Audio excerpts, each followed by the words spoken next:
My coffee drink today is, what is it, Nadine? It's latte something. Wait a minute. Turmeric latte chai something something. Very good for you. Cheers. Courtesy of my niece.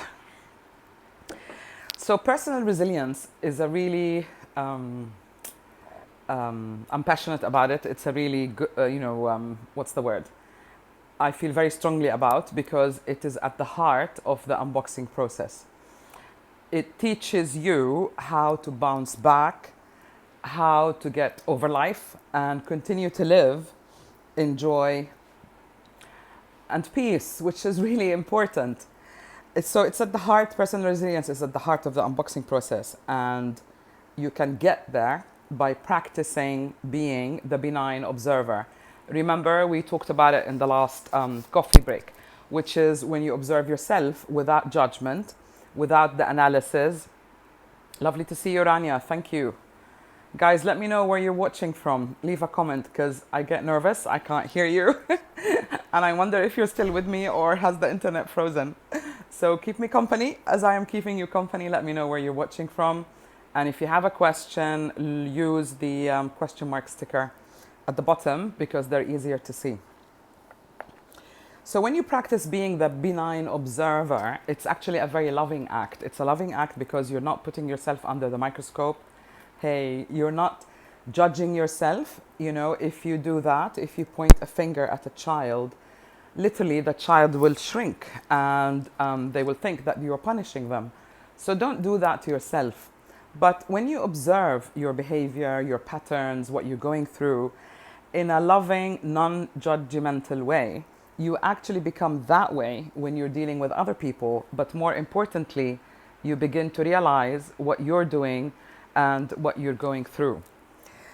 There is no one magic bullet answer to all your problems. We need to kind of agree on that, and we need to understand that, and we need to accept it. When you accept that there's no one magical solution to all your problems, then there's a shift in perspective, there's a shift in attitude and how you view your life and how you view the problems that you're going through. So personal development is a process. It's not an overnight thing. I love this quote by, I don't know who, someone said, my overnight success took 20 years. And I can honestly say that my self-development process maybe took 28 years. So it doesn't matter what you're going through. You can begin the unboxing. You can begin observing yourself. You can begin working with the 4 dimensions of change anytime. Because whatever patterns you have distorted right now, they can be reorganized, brought into focus. And the only way to do that is to do it consciously. So a long time ago, one of the, I want to say people, but it's not people, but I got this thing, inspiration, that says consciousness can only change with the application of consciousness. So if you want to change what is within, you've got to be awake, you've got to be aware, and you've got to be honest and truthful with yourself. Otherwise, nothing really changes if you're not going to notice what's going on in your life. That can be very hard. That can be very hard to face the person in the mirror, to admit your own mistakes to yourself. I think it's a lot harder than anything in life.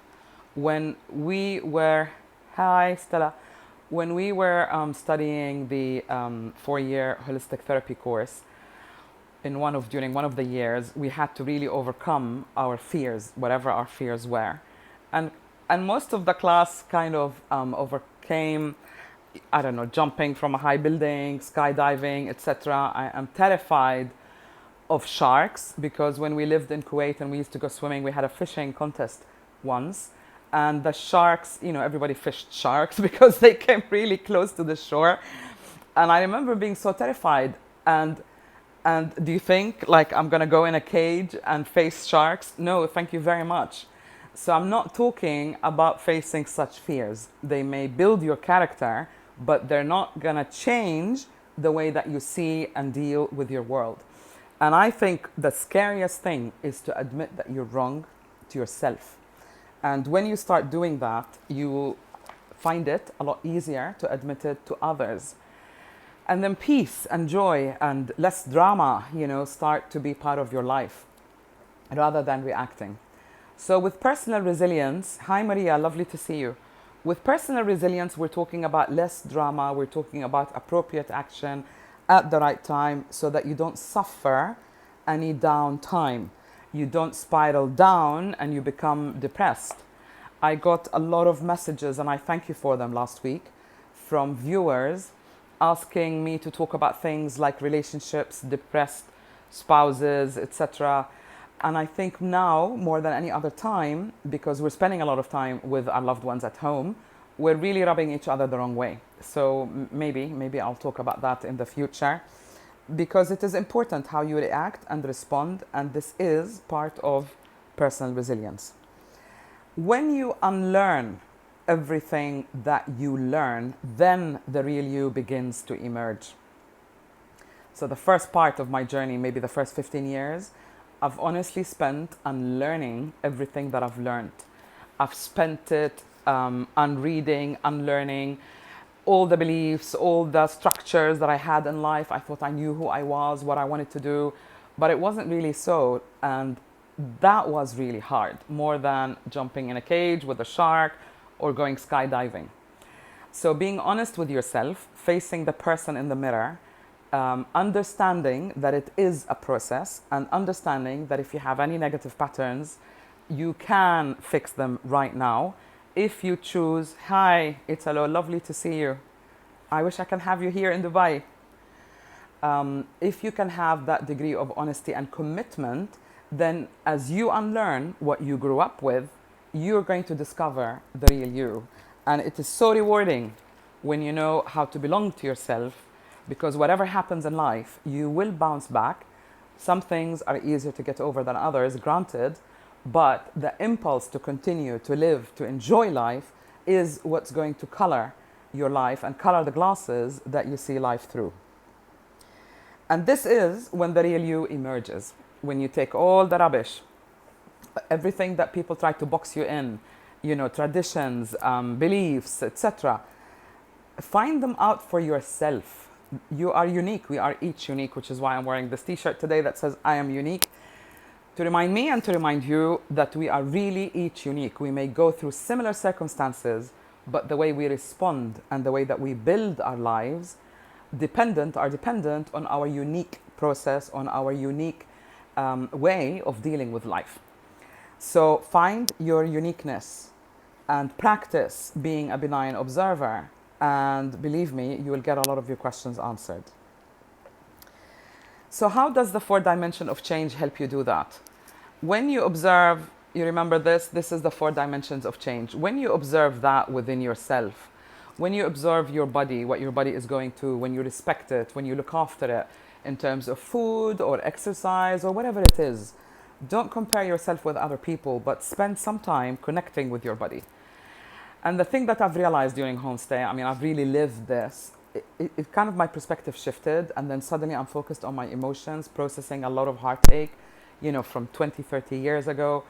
And then I started being really creative, getting new ideas, writing poetry, so we moved in the mind dimension. And now I'm seriously looking at my actions and contemplating whether they were directed to where I wanted to go or not. So it is a process, and it can lead you to being your own guru.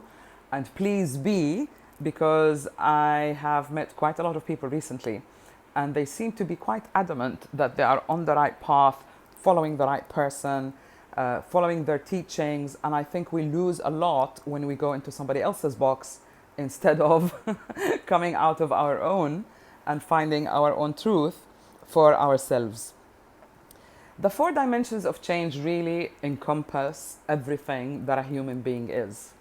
If you think of any modality, any whatever, fitness regime, nutrition, etc., it really comes under that. And my point is to stress, to simplify how complex it is to be a human into or down to the 4 dimensions of change. Okay, that's for next week, but let me start at the beginning.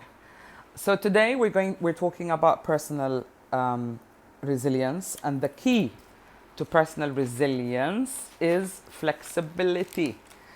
So I hear a lot of people, not I hear, actually I had a friend who was being quite stubborn, and I said, "You're being quite stubborn." And she said, "Yes, of course, I am strong." So to her mind, sticking to her beliefs and opinions, and we were discussing things in general, nothing private, she saw that as a sign of strength.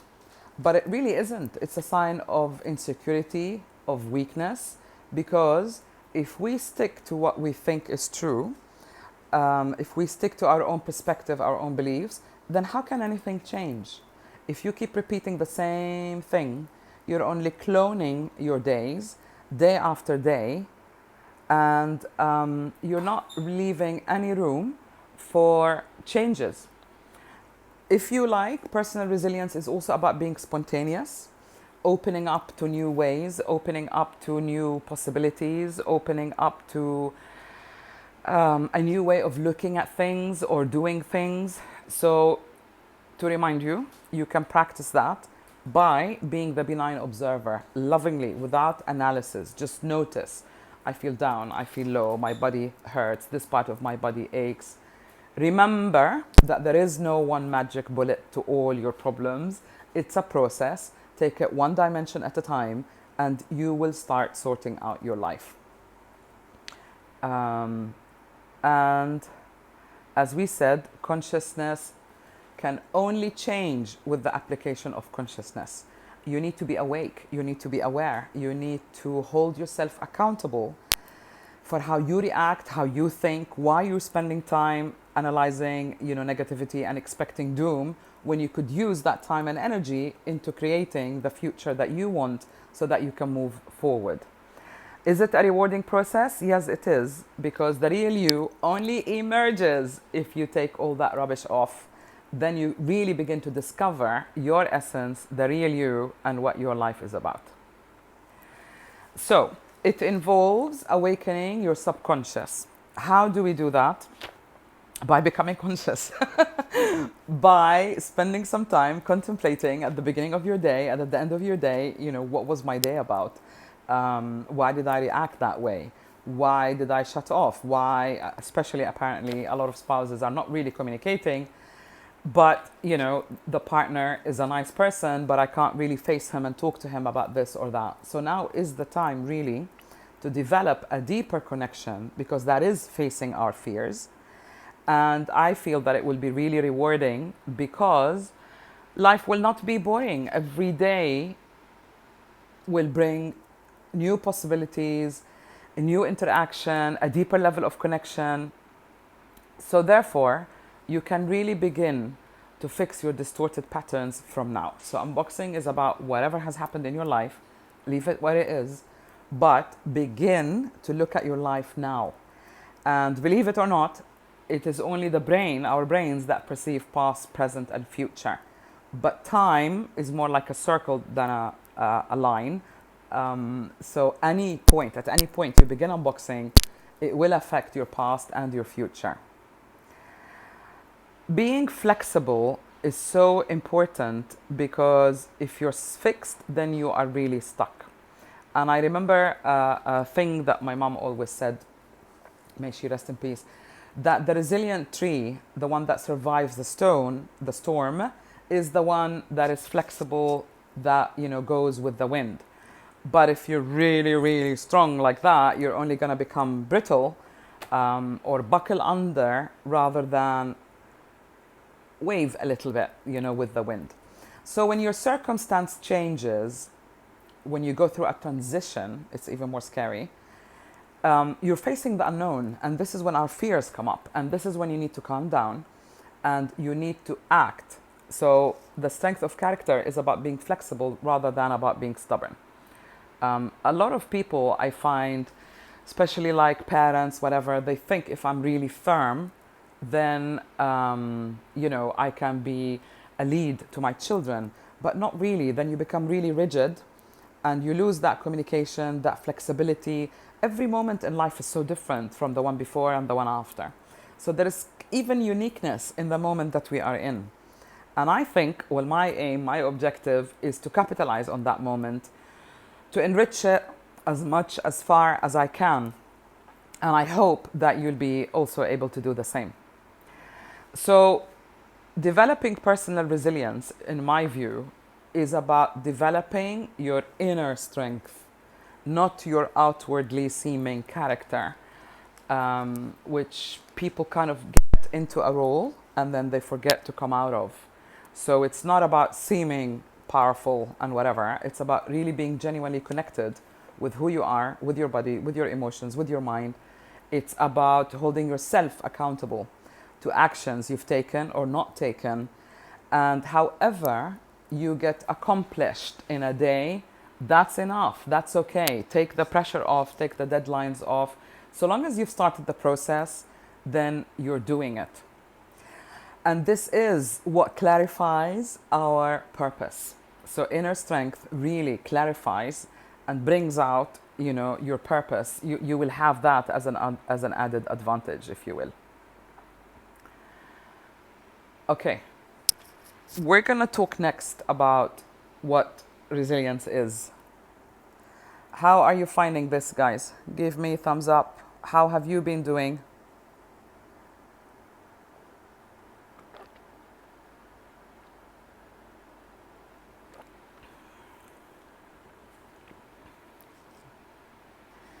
Okay.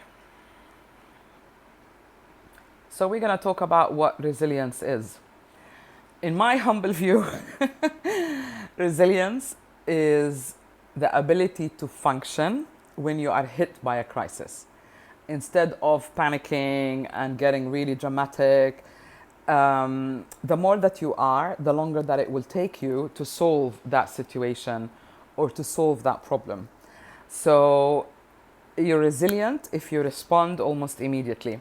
There have been some studies actually about crises and, like, say, a fire or an accident or an airplane failure.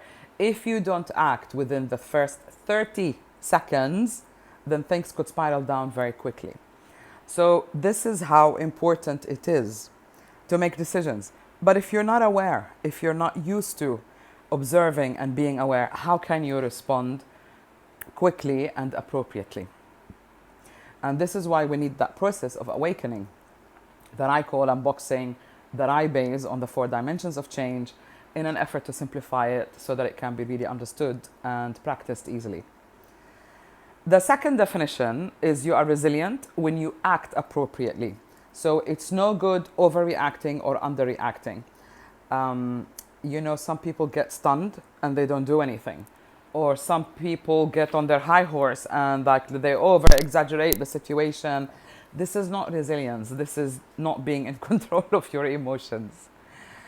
And the third definition or point to consider is that you respond to changes without living in the past or fantasizing about your future. I had a friend who always says, their money is coming, work is coming, without really doing anything about it. How can that happen? Or another friend and a client, but they became friends, spending too much in the past, being really sad, upset about what has happened, then you're missing the now. You're missing the opportunities in the now. You're missing being spontaneous. You're missing a whole bunch of openings that could change your life. So we need to act timely, now, not tomorrow, not yesterday, now. And the fourth definition is that you do something, you keep moving forward. You don't kind of get stuck and not do anything and waiting for something to land in your lap. So a little bit of effort, ask yourself, what is this showing me? What can I do now? What is possible for me to do now? Work within the parameters that have happened according to your circumstance. And there is always something that does come. I find when you ask such questions, the subconscious, that's all you need to do. You just ask loudly your subconscious, show me, what is this about? Can you show me what can I do under my circumstances? Can you please show me what can I do in order to resolve the way that I am? And if that question goes in, you will begin to notice that during the day or the week, but really usually within days, if not even the same day, your mind wakes up and your subconscious becomes conscious and starts giving you answers. Does that make sense? Any questions? Anyone? I think we're drawing to the end. I don't want to overload you, but I'm quite passionate about this and I hope it can help or it has helped.